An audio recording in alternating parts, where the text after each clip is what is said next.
Nitish Vyas ji, deputy election commissioner of India, అక్కడ పోయి 3rd August 2023 అక్కడ విత్ ప్రూఫ్స్ సిడి గాని పెన్ డ్రైవ్ గాని ఇచ్చిన.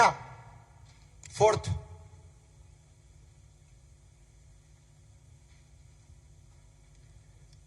అక్కడి నుంచి అవినాష్ కుమార్ గారు principal secretary election commissioner of India, ఆయన పంపించిన మీ అన్ని బోకస్ ఓట్ల మీద మేము ఇన్వెస్టిగేషన్ చేసినాం. దానిలో మాకు నియర్లీ 40,000 బోకస్ ఓట్లు జెన్యున్ గా దొరికినాయి అని ఆయన ఎలక్షన్ కమిషనర్ ఇండియా ఇది పంపించినారు. 5th దాని తర్వాత 12th October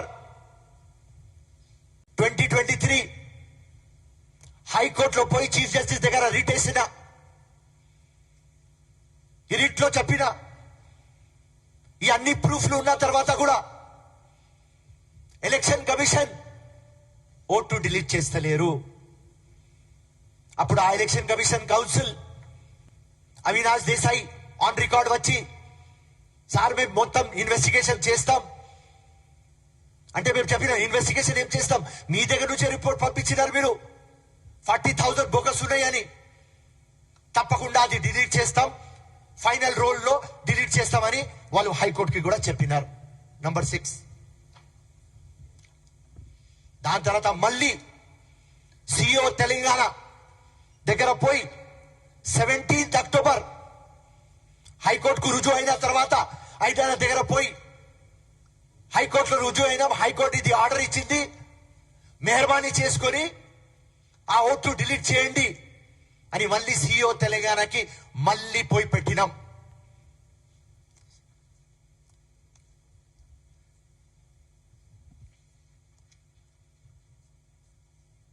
8 పెట్టండి,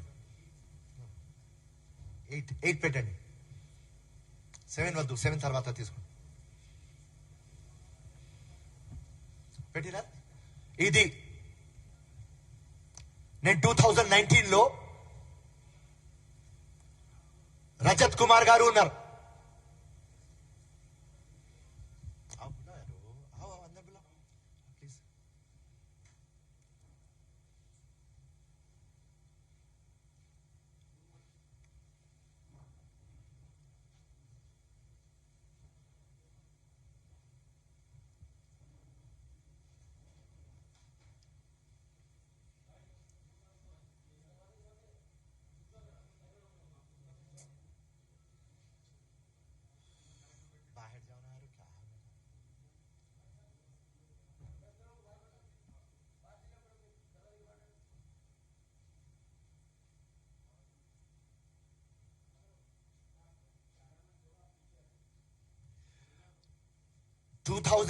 లో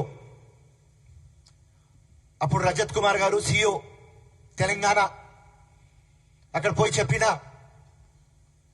మొత్తం దొంగ ఓట్లు తయారైతున్నాయి సార్, మెహర్బానీ చేసుకొని మీరు సెటరైట్ చేయాలి, మొత్తం ఎలక్షన్ కమిషన్ లో లకూనా ఉన్నది, సిస్టమ్ కి టోటల్ మ్యానిపులేట్ చేస్తున్నారు, బోకస్ ఓట్లు తయారు చేస్తున్నారు అంటే ఆన్ రికార్డ్ రజత్ కుమార్ గారు నాకు చెప్పినారు. అది ఎట్లా తయారైతాయి ఓట్లు? అప్పుడు నేను రజత్ కుమార్ గారి ఆఫీస్ లో కూర్చున్నా, అక్కడ నుంచి చెప్పినా సార్ 10 days ఇవ్వండి అని అక్కడ నుంచి వెళ్ళిపోయినా. దాని తర్వాత ఏం చేసినా, వీళ్ళు కళ్ళు తెరవాలే వీళ్ళు అని రజత్ కుమార్ గారి ఓట్ అండ్ ఇంకా chief election commissioner Prakash Rawat original vote నా నాంపల్లిలో తీసిన, ధర్నా చౌక్ లో ఇది రిలీజ్ చేసిన. ఆ టైం నా మీద క్రిమినల్ కంప్లైంట్ పెట్టినారు. మొత్తం నా టీం కి ఎవరెవరు ఆ ఓట్ ప్రిపేర్ చేసినారు వాళ్ళకు సిసిఎస్ తీసుకువెళ్ళిపోయినారు. మళ్ళీ రజత్ కుమార్ పోయి చెప్పినా, సార్ మీరు ఒక ఇంటిగ్రిటీ ఆఫీసర్, మంచోడు, కానీ మీరు చెప్పినారు కదా, దానికోసం ప్రూఫ్ చేసేస్తా. మళ్ళీ దాని తర్వాత మళ్ళీ నెక్స్ట్ లిస్ట్ లో డిలీట్ చేపించినాం.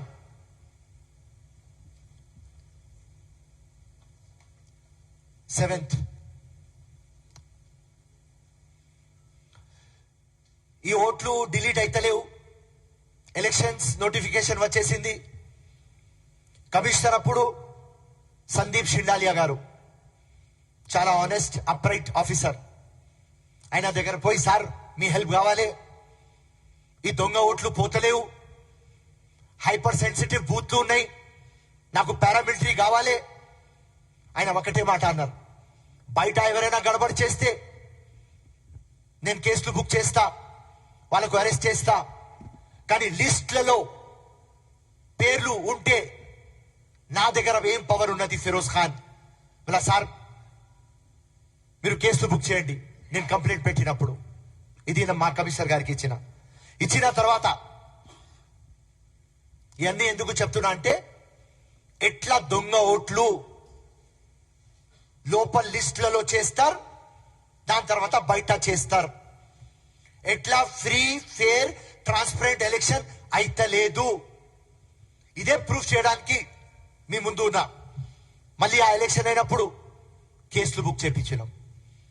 ఆ కేసుల బుక్ లో ఎలక్షన్ కమిషన్ కి నేను చెప్పిన, సార్ వీళ్ళు మొత్తం డూప్లికేట్ ఐడీలు యూజ్ చేస్తారు సార్,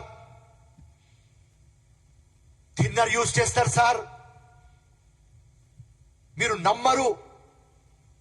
ఓటేస్తా ముందు మీరు కాల్గేట్ పెడతారు sir, Colgate face.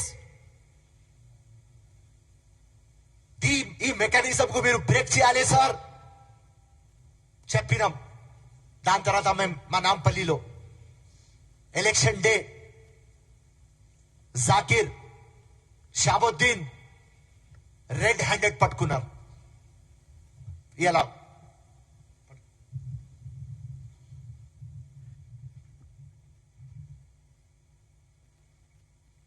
Red handed bogus identity cards, thinner, cotton,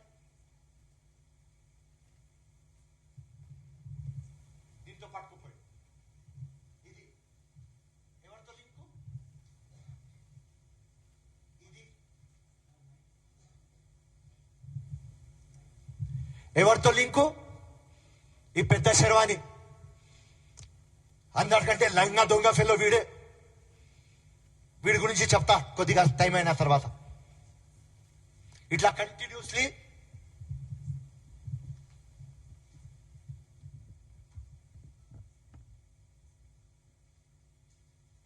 ఒక వేరే ఫైర్, అనదర్ కేస్ బుక్,